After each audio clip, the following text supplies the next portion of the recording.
After a decade of working like a dog, I finally gained the know-how to become a technical consultant.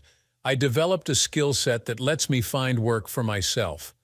Now, after 4 years of hustling, work comes to me, filling up my week about half the time, giving me more free time than most people.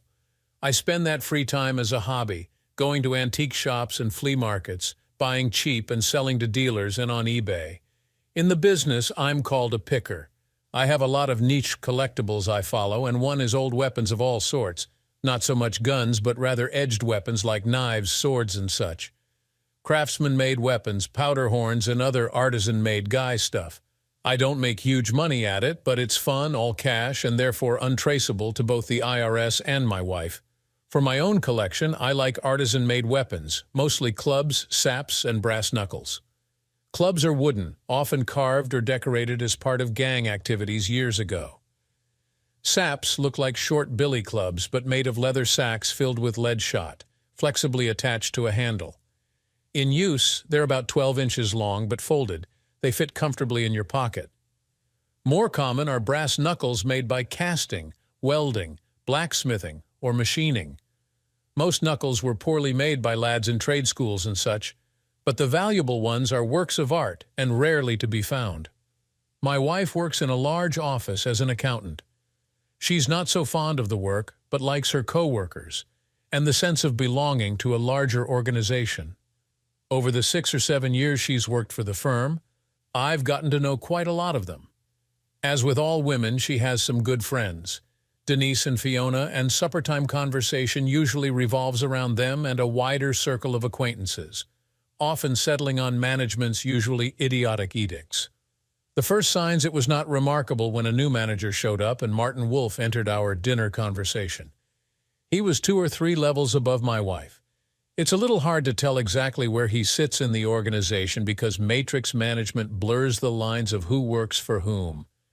In my wife's mind, he was a great improvement over the idiot he replaced. She expected the new guy would correct all the mistakes the last one made, make no mistakes of his own, and generally run the company as my wife imagined it should run. A few weeks later, hearing yet another tale of divine wisdom from the lips of Martin, I opined that a new manager often plants wet kisses in everybody's ear to develop goodwill, while they gather information and knowledge of the people in business. Then, when a strategy is formed, they lower the boom, fire some, and it becomes my way or the highway with the rest.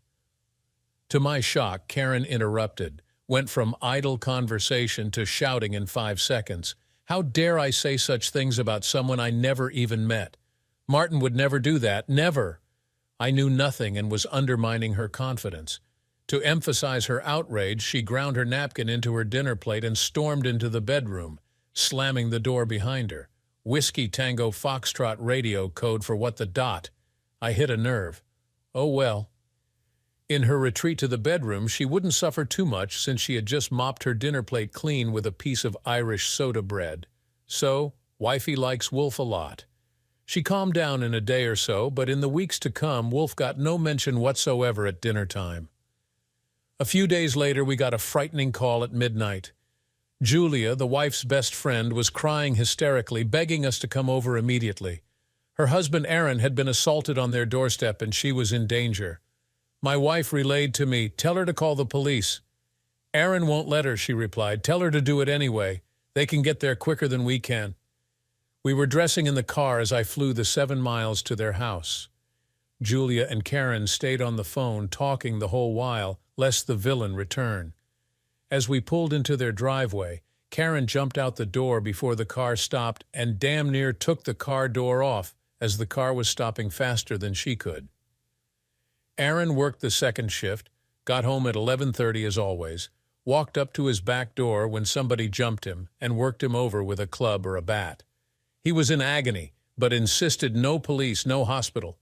Listening to him, he was hit in the balls and his ribs with some broken bones on both sides, although we wouldn't know for sure until he was x-rayed and examined. When we gave him some water, I saw the groove on his finger where his wedding ring had been. He screamed in pain when we tried to move him, so he was hurt bad. I told him and the girls that for sure he had broken ribs, so avoiding the hospital was not an option. Broken ribs, besides being painful, can puncture a lung. The women went off to call an ambulance, and I leaned down and whispered, "Did you take your wedding ring off, or did your assailant? He robbed me right and left. A good watch on the same hand, but your wallet is in your pocket. Look, the guy that did this may do worse to his wife. I might have time to warn her before he gets her too. Who is she?" "Chris, I didn't see who it was." "Right, but again, he might very well kill the woman you've been seeing. Either you tell me in confidence, or I'll tell your wife. Let's not waste time." "Chris, I don't know who did this." "Oh well, everybody has the right to remain silent." I said nothing more while we waited for the ambulance. He told us all an improbably simple tale. Walking up to the door, he thought he got hit with a taser and fell soundlessly to the ground, paralyzed. His balls were bludgeoned, and then his ribs. He claimed he had no idea who would want to do that. Right? The women went with him to the hospital. I stayed home to protect his 14-year-old boy, Tim, and their 13-year-old, they named Carl. Oh well, at least they weren't from New Jersey, naming the kids Bergen and Hoboken. The boys went back to bed, assured that Dad would be okay. The women, coming back at 3 a.m., woke me up in the chair I was sleeping in. Aaron was staying overnight for observation and would be okay, but in serious pain, and they still had no idea who did it. I can narrow it down to 3 people. A chorus of, "How do you know who? What did Aaron tell you?" Aaron told us all his story, and he's sticking to it, but look at the facts. First, it happened at 11:30 p.m. in his own yard. Zero crime around here, so it wasn't random. His assailant knew him, knew his schedule, planned the job, so they must have had a motive as well. No question, Aaron was the target. Second, the hit to the balls was an attack on him sexually, suggesting someone didn't like his genitals or what he was doing with them. Third, they took his wedding ring but left his watch and wallet, so it wasn't money they were after. Back to their notion that he didn't deserve to be married. It says to me he got punished for adultery. Oh, Chris, I really can't. There's no proof, but such things happen, Julia. Moving right along, the possible suspects are your sons, either Tim or Carl. One of them could have found evidence of what his dad had been doing. They might think they were protecting Mom's honor. The taser could be stolen from a friend's house. Or it could be you, Julia. Same motive. You punished him anonymously so you wouldn't have to confront his infidelity, divorce, and such. Chris, those are ridiculous. He's not screwing around on me. I didn't beat him up, and certainly not the boys. He probably isn't true.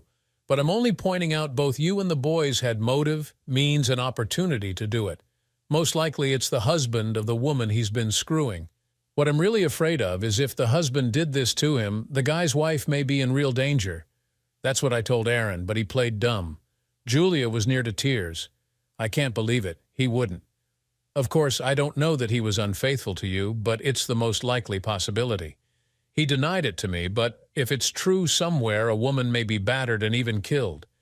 If he had told me who, I might have been able to warn her, but it's too late now. On the way home, Karen asked, would most men go after both the errant wife and her lover?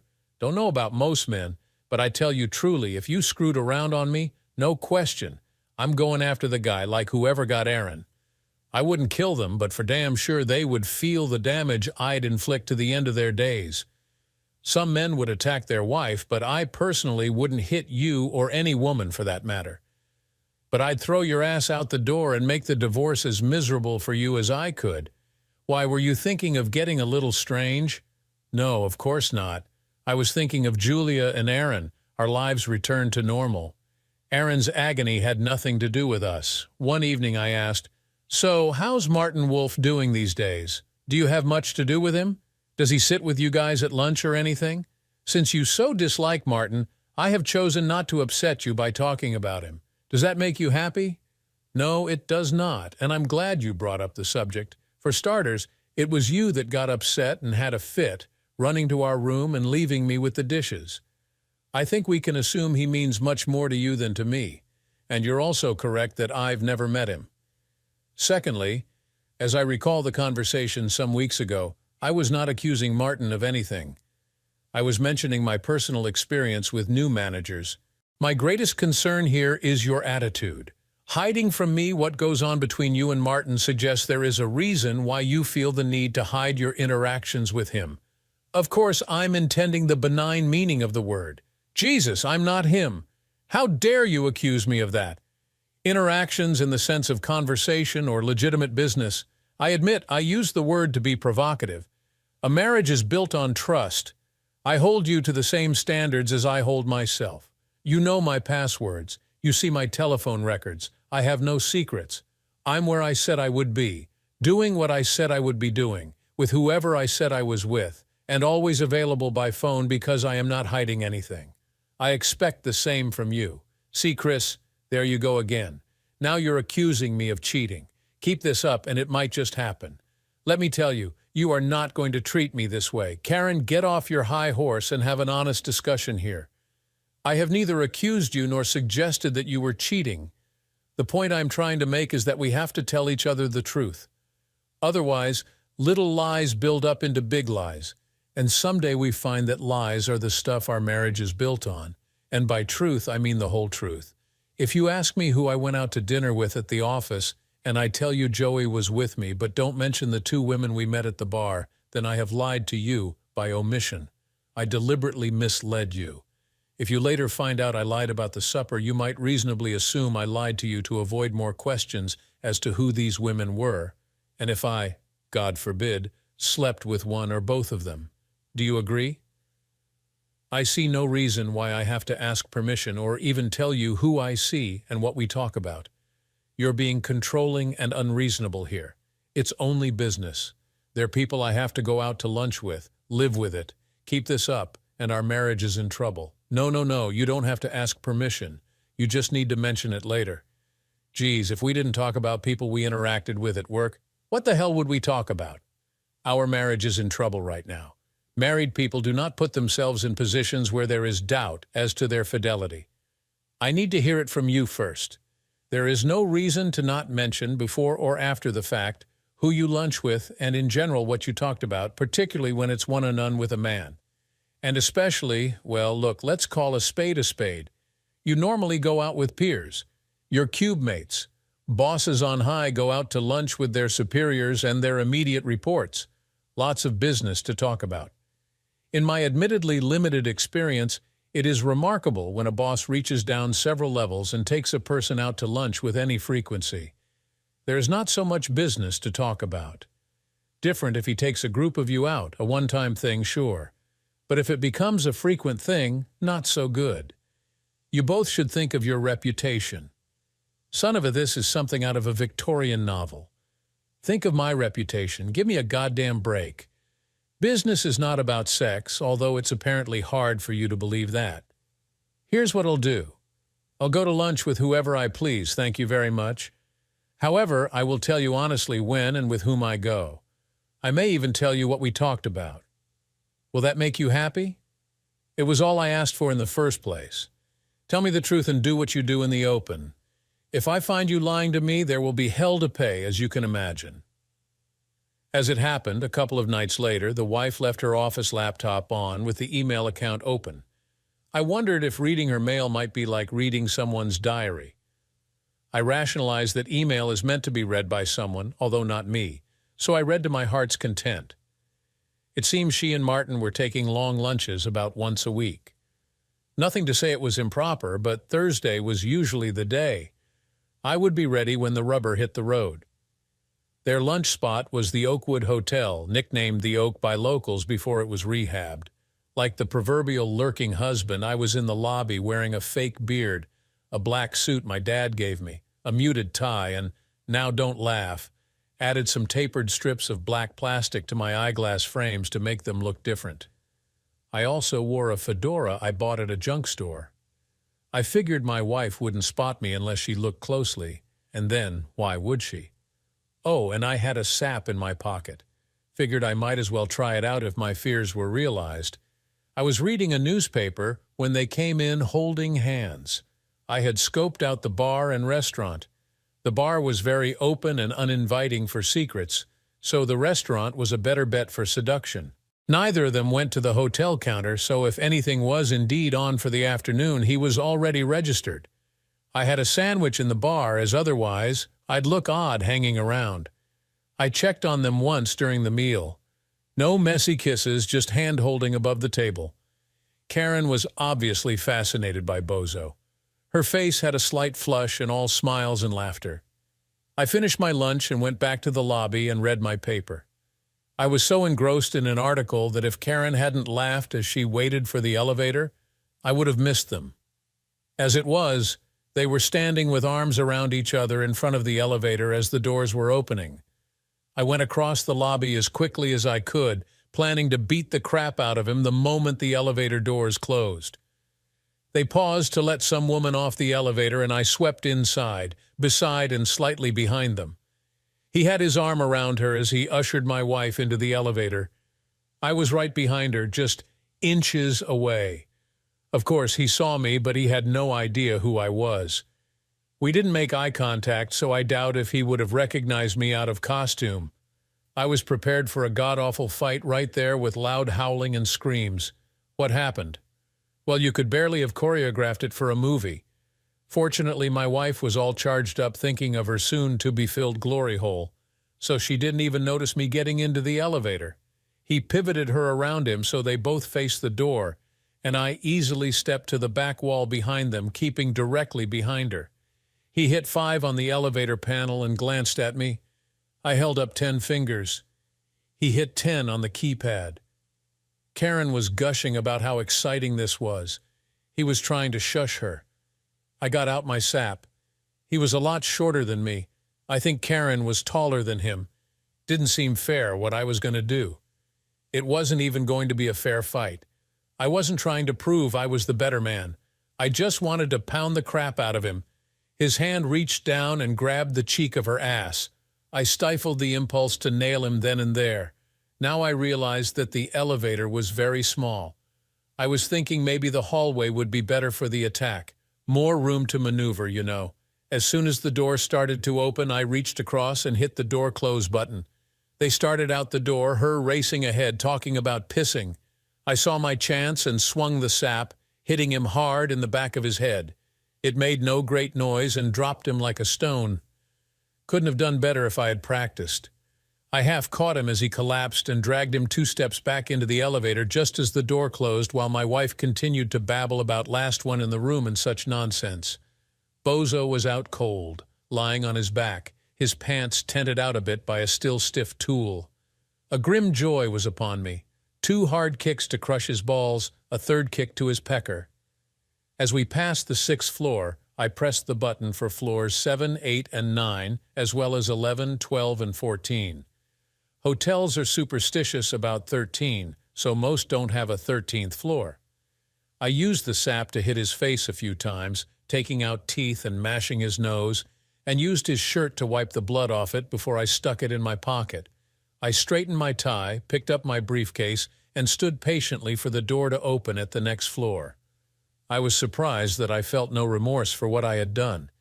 I'm a civilized man, never struck anyone with intent to harm, and I suppose because I felt so justified, I felt no revulsion.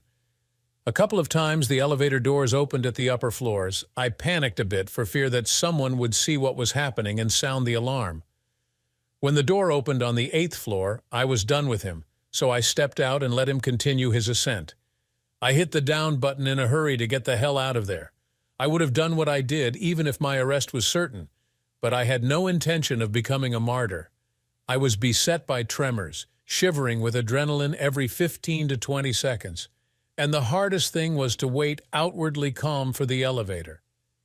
The other elevator stopped for me as the floor indicator showed Bozo was at the 12th floor and rising. I stepped in and glided non-stop to the lobby. It was at this point that I realized I just might get away with this. Looking at the floor indicator as I walked out, Bozo was coming down, passing the 11th floor. I didn't look back again as I walked through the bar and out the side door of the hotel. I ducked into McDonald's around the corner, went into the John like Superman, shucked the hat, glasses, and suit, putting on a t-shirt and jeans, and walked out of the John a new man. A quick walk 3 blocks to my car, and I drove home. I pried my beard off in the car and threw it away. After all, I committed a crime. I was sorely tempted to cut and run, pack a couple of suitcases and a big trash bag with my winter clothing, put them in my car and leave. Oddly, I hadn't really planned for the aftermath, other than her pleading for me to stay. Driving along, I thought about it and realized that I had really done nothing wrong. Beating the crap out of Wolf was only simple justice. Why should I be the one to further disrupt my life, move out, and find a new place to live?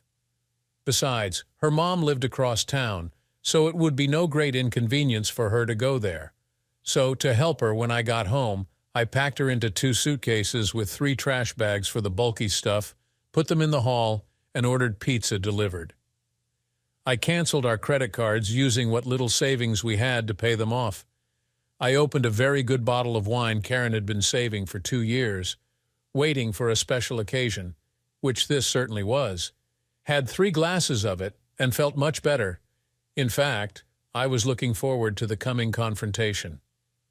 Karen's story Jonathan was in many ways an excellent dalliance for her. He lived in New York City, so he wasn't around much and wouldn't become a bother. Plus, he was a marketing consultant for her company, so they could talk and email without danger of her husband intercepting their communications.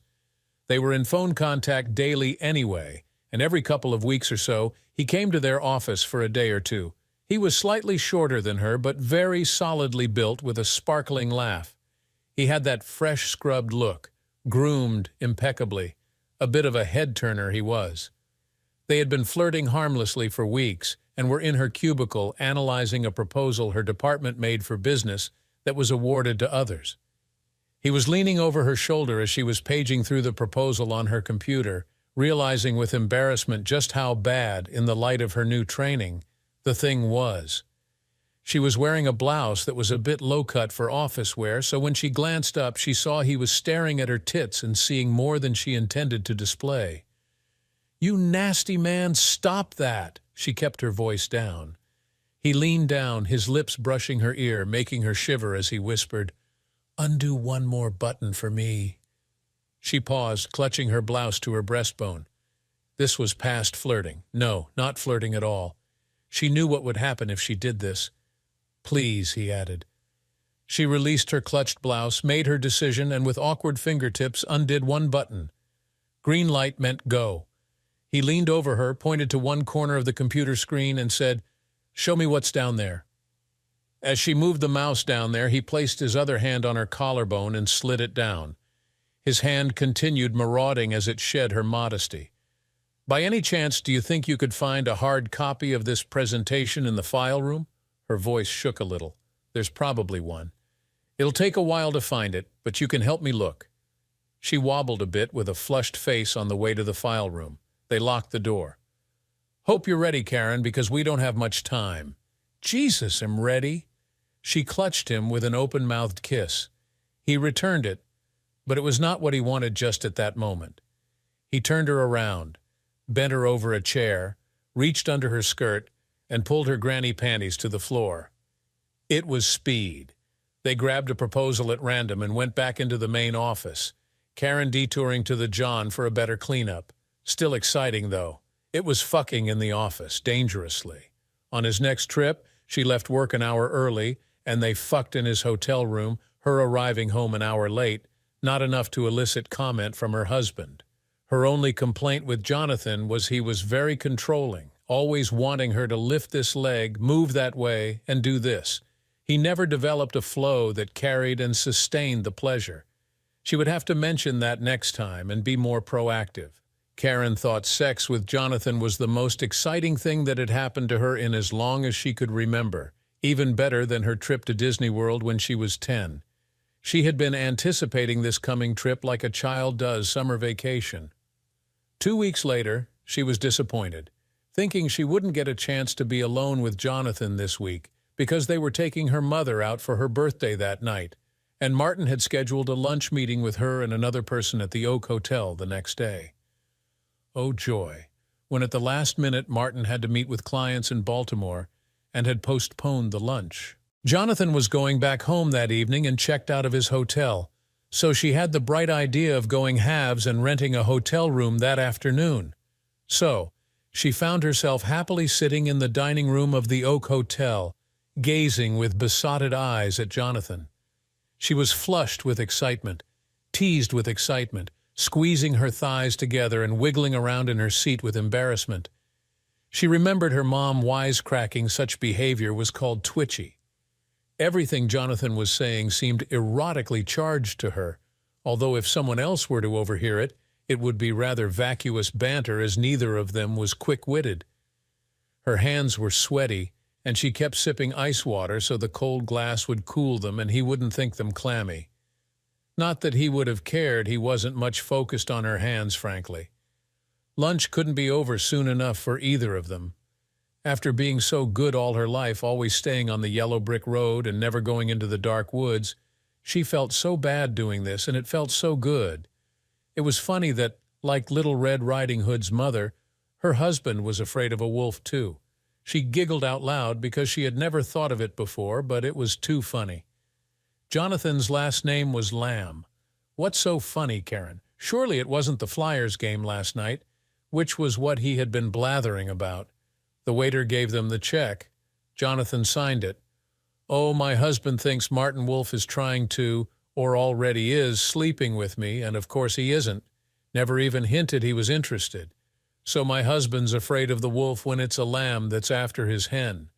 They both started laughing, that morphed into loud belly laugh hysterics with tears running down, drawing unwanted attention to themselves. All that ice water had filled Karen's bladder, and she laughed to the point just short of peeing herself. As they left the restaurant, they were walking into the elevator when Karen said, "Give me the key. I have to pee." They laughed again at the alliteration, and he gave her the key. She felt she looked sexy. She didn't have any really short skirts, so she had rolled the waistband of one of her shorter ones to show more leg. She hadn't done that since high school. They stumbled into the elevator, not really noticing they had company in there, but it didn't really matter. They weren't being lewd or anything. When the door opened onto the 5th floor, Karen rushed out, driven by lust and a full bladder, both powerful motivators. She didn't notice that when the elevator door shut, no one was with her in the hall or moments later in the room. Sitting on the toilet, peeing like a mare, she nattered away, oblivious to the lack of listeners. She patted herself dry with a toilet tissue choking wad of paper and let her underpants slide off her feet onto the floor. No point putting them on only to take them off again. Wasn't that the truth? She giggled out loud, now aware of the silence. She came into the room unbuttoning her blouse and called, "Jonathan, where are you?" Clearly not in the room. She clutched her blouse closed, opened the door, and carefully peered around it, looking into the hall. Not there either. She closed the door, wondering what had happened to him, and concluded he must have forgotten what room they were in. It didn't make a lot of sense to think this, but then lust drives out sense every time. Resolute for the moment, she sat on the bed and waited. Anxious to do something, she stood up, buttoned her blouse, and went into the hall, planning to go down to the lobby, figuring that if she had the key, he would have had to ask the desk what room he was in. The end is near. She heard an elevator going down just before she hit the down button, so she just missed that one. She jabbed the button twice, as if that would speed things up. It seemed to take forever, but when the other elevator finally arrived, the door jerked open, and she screamed as Jonathan was sprawled on the floor, loosely lying in a fetal position, a pool of blood forming from his broken nose and shattered mouth. She was horrified, panicked, hyperventilating. The door started to close on its macabre rider, which ended her paralysis. She jumped into the elevator to see what she could do, causing the doors to bang back open each time they hit her ass. She felt some relief when Jonathan moaned and moved a little. He was alive, at least for now. She jabbed the door close button and the lobby button compulsively. Maddeningly, the damn elevator seemed so slow as it descended to the lobby floor. When the doors opened, she screamed and hollered for help, and without waiting for help to arrive, bent over, grabbed him under his arms, and gave a mighty tug, lifting what she could and dragging the rest of him half out of the elevator. He screamed in agony as his broken ribs shifted, and she began shrieking in pain when her back went out and her muscles spasmed. She cried out in agony, dropping Jonathan, his head making a thunk as it hit the terrazzo floor. She steadied herself, clutching the arm of a chair, unable to straighten up at all. The elevator door was closing on Jonathan's waist, but he was unconscious. Their screams and yelling had gotten the attention they deserved, as two maids from the laundry and the desk clerk came running. The door jamb bell began ringing in the elevator, adding to the commotion. Seeing the queer hunchback woman shrieking over her bloody victim, they kept a safe distance and called the manager while the elevator doors marked time, opening, closing, banging on Jonathan, bell ringing to call yet more attention, if that was possible. Karen was hunched over, her upper body parallel to the floor, her head cranked sideways, looking up at everybody as she hollered incoherently about lambs and doctors and wolves and doing something. The manager, who knew a nutter when he saw one, took one look and called the police and an ambulance in that order. He sent the desk man to get the elevator key and the maid to keep the curiosity seekers the commotion had attracted at a distance. It had a calming effect when they locked the elevator, which stopped the door rattling and bell ringing.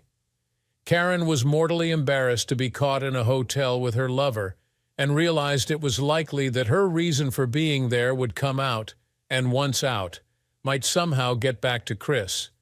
If she had been able to walk, she would have done so and left Jonathan to his fate. Such a compromising situation became more so when the ambulance came and they found no knife or gunshot wounds, which raised the question of what happened to him. She wanted to know too, of course, but a police investigation might turn up things best left buried. Jonathan's injuries, while painful, probably weren't life-threatening but certainly needed professional attention. At the hospital, she wasn't kin as far as they could determine, so her request to ride in the ambulance was denied. She could go nowhere. The police questioned her. Had he been shot or something, the police would have had things to look for that would have had nothing to do with her, but as that was not the case, this was the worst case. The scene piqued their curiosity, and they wanted to get to the bottom of it because their job was often boring, and this was interesting. She had no choice but to tell the police what little she knew about the events that had swirled around her. And of course, she had to fess up to why she and Jonathan were there in the first place. The officer was very professional and quite neutral towards her, but she could see she had dropped noticeably in his respect for her. "Mrs. Ryan, do you have any idea who might have assaulted Mr. Lamb? Did you see anyone you recognized in the hotel?" "Well, no, I think I've seen the desk clerk before, but no one I know. And there is no one you suspect might have had a motive to assault Mr. Lamb?" "Of course not. He only comes to Philly a couple of times a month. He doesn't even know hardly anyone." "Are you and your husband on good terms? What are you implying? Just asking a question." "Yes, of course we are." "Where do you think he is this afternoon?" "I don't know. He works from home and comes and goes. He certainly had no idea that—" "I'm sorry, I said that wrong. This was a business lunch and not something that would come to his attention." "Right then. Well, interview the staff and check surveillance cameras. But if Mr. Lamb wishes us to pursue this further, he should file a complaint as soon as he is able. Jonathan's car was down the street, but she didn't have the key and couldn't drive it in her condition. The Kopak wife had cheated on him, so he wasn't going to offer to drive her either. It was the hotel manager, eager to get rid of her, who offered her the choice of a taxi or another ambulance. She took the taxi option. It arrived in moments. The taxi driver held one arm and the manager the other as she hobbled painfully to the curb. Still bent over parallel to the ground, faced with the open door to the taxi, she realized that with her back locked, she couldn't sit on the seat. She had no choice but to very slowly crawl in and ride on all fours to the hospital. She needed the men to lift first one leg, then the other, so she could ease herself onto the seat on her hands and knees. The two men behind her were giggling at some goddamn thing instead of sticking to the business at hand. When the driver finally pulled into traffic, the jolts were agony. but much worse was the draft of air she felt on her ass. She carefully reached around and discovered that her dress, which she had rolled to shorten earlier, apparently had ridden up higher still, and with her panties on the hotel room floor, the cop, the driver, and good nose, who had a good look at her naked ass. The men helping her cell phone cameras must have clicked. The realization of this was yet another humiliation. She started to cry. When they stopped at a light, she supposed she was mooning the folks on the sidewalk. It was the end. She sobbed at the unfairness that this afternoon, which had started with such joy, was ending up so miserably. It simply wasn't right. She thought briefly about calling the office, but realized that perhaps the less said there, the better. Jonathan wasn't going to report this, but that didn't change the fact that he was seriously beaten up, and she could think of no reasonable way it could have happened in the hotel. He had been right behind her in the hall, and it was like he was beamed aboard some spaceship, battered and tortured, and then beamed down into the elevator. No wonder people believe in UFOs. It's impossible, but what the hell other explanation was there? No doubt Chris would have figured it out, but God save her if he ever found out. Alien abduction would certainly not fly with him. She began to wonder, not for the first time, if Lambkins was worth the risk. She tried to fix her dress but needed both hands to support herself against the jouncing of the cab. Oh well, at this point, so what if more people saw her? They got her out of the cab the same way she went in, slid her onto her side on the gurney, and the nurse-a-man, wouldn't you know it, covered her with a sheet. She asked about the taxi fare, but her lucky day, the hotel paid it to get rid of her. When they undressed her for examination, the nurse didn't comment on the rolled-up waistband or the lack of underwear. Considering the bizarre things they saw stuck in people's lower orifices late in the evenings, Karen's dress was unremarkable. The hospital gave her a bunch of muscle relaxants, attached some electrical things to zing her back for a while, and some drugs for the pain. She still couldn't straighten her back all the way, but was somewhat better. She could sit okay, even walk hunched over a walker, and the pain was bearable. They wouldn't let her see Jonathan in the emergency room. At 5:30, a nurse came out and asked if she was driving him home, and if so, where was the car? She told them Mr. Lamb would need a cab. Another nurse wheeled Jonathan to the door. He was a sight, his face all puffed up and bandaged. He couldn't talk too well, but it didn't really matter because they couldn't say much in front of the nurse. He went back to the Oak as they had paid for the room, and he was in no condition to fly back to New York City. She told him she had to get home and to call her at work when it was convenient. She took a taxi directly home and arrived about 7 p.m., late, but not too late. Chris was startled when she hobbled in and announced that she was having an awful day. Her back was killing her. Chris could see she was in pain and bit his tongue. It wasn't fair to kick someone while they were down, so he was willing to wait. She asked, "What's for supper?"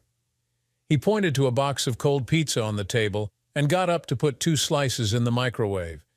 He came back a couple of minutes later when her cell phone rang. "Chris, would you get that for me?" He noted it was Martin Wolf and handed it to her without picking up. Had she not been full of pain meds, she would have realized that this was one call she shouldn't take. But she did. "Hello, Martin. How is Baltimore?" "Karen, who the hell is telling my wife we are screwing? He claimed to be your husband. This is no goddamn joke." Her face contorted into a look of horror. I don't know, Martin. Let me call you back. It's a horrible accusation." "I could talk to your wife if it would help." "Well, call me back tonight. She threw me out and I'm staying at the Oak." "Good goddamn night." "Chris, did you call Martin's wife and tell her I was sleeping with him?" "Sure, no big secret, is it? Might as well have everyone know." "Oh my God. You got to call her back and talk to her." "Oh, Chris, I swear on the saints I have never so much as put an arm around Martin. Honest to God, please. You may have destroyed his marriage. Why on God's earth did you do that? Are you crazy?" She was serious, and I believed her. I assumed it was Martin. "First things first, I have her number on my cell. I'll call her right now." I made the call on the porch so she wouldn't hear. When I identified myself, Mrs. Wolf launched into a diatribe about men in general, and her husband in particular. Mrs. Wolf, please, let me say something, please. I agree we need to talk.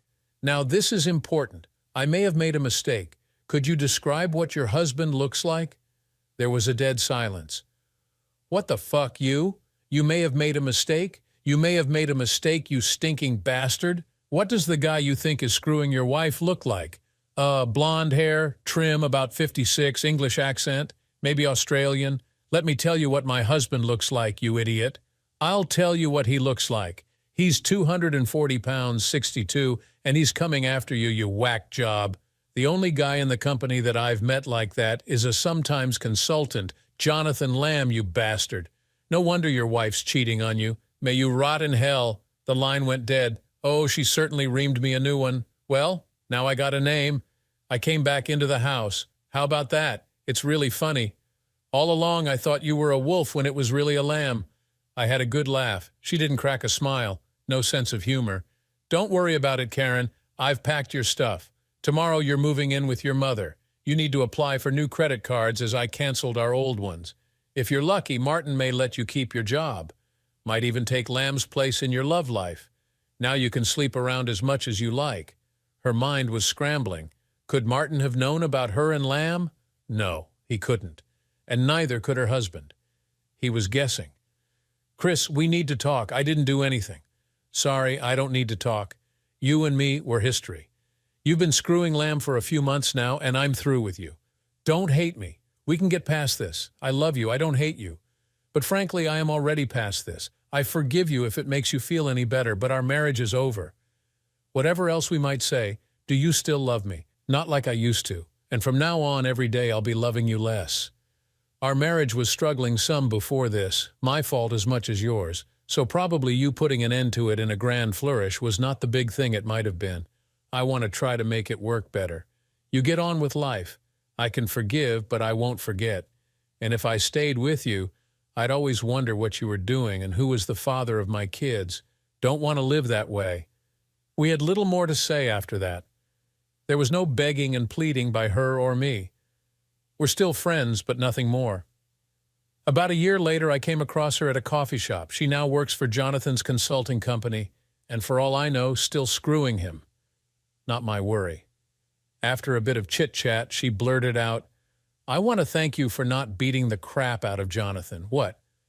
Remember when Aaron got beat up?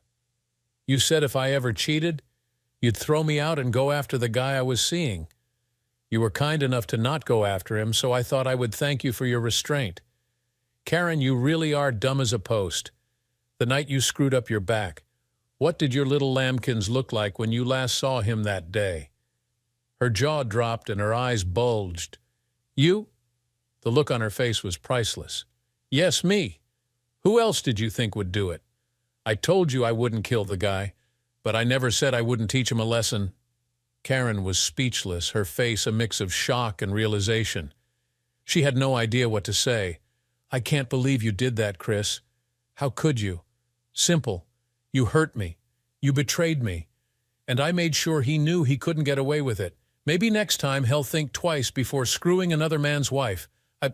I don't know what to say. You don't need to say anything. It's done. We're done. You made your choices and I made mine. She sat there, silent, still processing what I had told her. I finished my coffee and stood up. Take care, Karen. I hope you find whatever it is you're looking for. I left the coffee shop, feeling a weight lifted off my shoulders. It was finally over. Looking back, I realized I had grown stronger from the whole ordeal. I had rediscovered my self-respect and learned to stand up for myself. Life moved on, and so did I. Eventually, I found someone new, someone who valued honesty and loyalty as much as I did. We built a life together, free from the shadows of betrayal and deceit. And every now and then, I'd think back to that time and be grateful for the lessons it taught me. Thanks for watching. What would you do if you caught your spouse cheating? Share your thoughts in the comments, and don't forget to like and subscribe for more real-life stories of betrayal and revenge.